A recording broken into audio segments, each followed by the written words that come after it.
Assalamualaikum warahmatullahi wabarakatuh. Perkenalkan, nama saya Putri Andaristi dari kelas 23 2A Manajemen. Di sini saya akan menjelaskan materi tentang etika dalam bisnis global. Etika dalam bisnis internasional. Dilihat dari perspektif sejarah, perdagangan merupakan faktor penting dalam pergaulan antar bangsa-bangsa. Sejarawan besar dari Skotlandia, William Robertson, menegaskan bahwa perdagangan memperlunak dan memperhalus cara pergaulan manusia. Begitupun cara filsuf dan ahli ilmu politik Prancis. Hampir menjadi segala umum di mana adat istiadat bersifat halus, di situ ada perdagangan, dan di mana ada perdagangan di situ ada adat istiadat bersifat halus. Beberapa masalah moral yang khusus berkaitan dengan bisnis pada taraf internasional yaitu: 1. Norma-norma moral yang umum pada taraf internasional. Salah satu masalah besar yang sudah lama disoroti serta didiskusikan dalam etika filosofis adalah relatif tidaknya norma-norma normal. Richard de George membicarakan 3 jawaban atas masalah itu. Tiga-tiganya ada benarnya dan ada salahnya, tapi secara menyeluruh tidak bisa diterima, yaitu menyesuaikan diri, rigorisme moral, dan imoralisme naif. 2. Masalah dumping dalam bisnis internasional.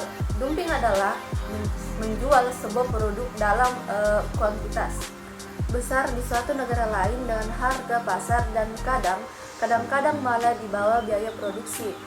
Dumping produk biasanya terjadi karena si penjual mempunyai persediaan terlalu besar sehingga ia memutuskan untuk menjual produk bersangkutan di bawah harga saja.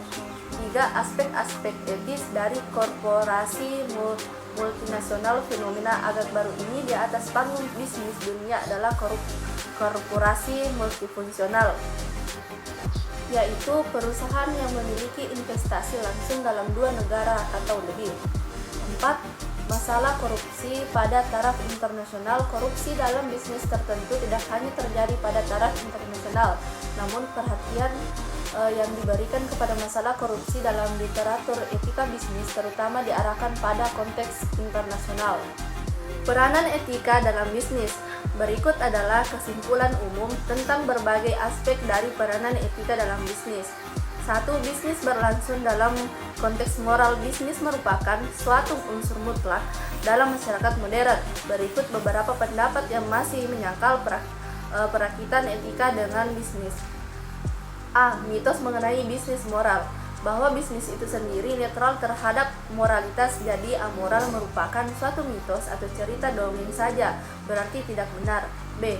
Mengapa bisnis harus berlaku etis? Bertanya mengapa bisnis harus berlaku etis sebetulnya sama dengan bertanya mengapa manusia pada umumnya harus berlaku etis. Bisnis hanya merupakan suatu bidang khusus dari kondisi manusia yang umum. 2. Kode etik perusahaan. A. Manfaat kode etik perusahaan adalah kode etik dapat meningkatkan kredibilitas suatu perusahaan. Kode etik dapat membantu dalam menghilangkan gray area atau kawasan kelabu di bidang etika. Kode etik dapat menjelaskan bagaimana perusahaan menilai tanggung jawab sosialnya. Kode etik menyediakan bagi perusahaan dan di dunia bisnis pada umumnya kemungkinan untuk mengatur diri sendiri. B. Ethical auditing. Untuk menilai kinerja finansial sebuah perusahaan sudah lama ada standar accounting yang diterima secara nasional dalam suatu negara dalam masalah secara internasional.